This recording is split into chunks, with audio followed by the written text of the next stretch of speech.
Assalamualaikum warahmatullahi wabarakatuh. Today, me and my friend will explain about why we have to save the nature.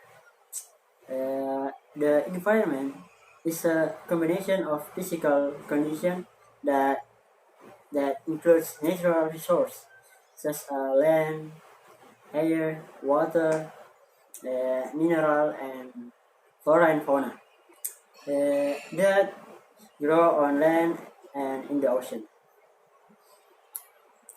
In the environment, there is an ecosystem, namely the order of environmental elements, which constitute a comprehensive whole and interact together in shaping the balance, stability, productivity of the environment.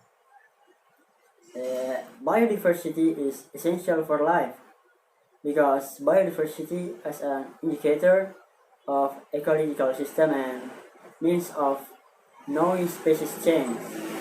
And biodiversity also includes species richness and complexity, ecosystem development and stability.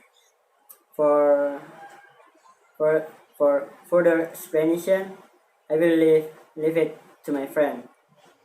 Keep watching. Intelligent life must also be applied by the whole community on how to process natural resources that nature has provided for us.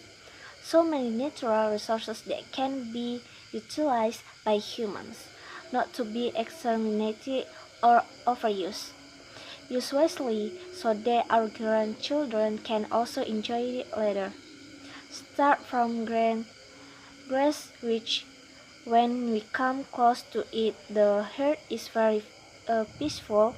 What else along with the colorful flower around it, which can make the earth become calmer and feel our mood so happy as we enjoy it is very beautiful. Okay, and the last great picture of nature is this clearly displayed in our eyes. God has given this gift to us, starting from weather. Without living water, can life. Without water is the most important source for living on this earth. Therefore, we must use water wisely, like we cannot live without to trust that we can breathe oxygen. Weather plants are all we really need. And as millennials, we should fight to save nature from people. We are not responsible, like shooting down trees to make to forest barren, pollution of river water because factory waste into the river until living things in the water. Thank you.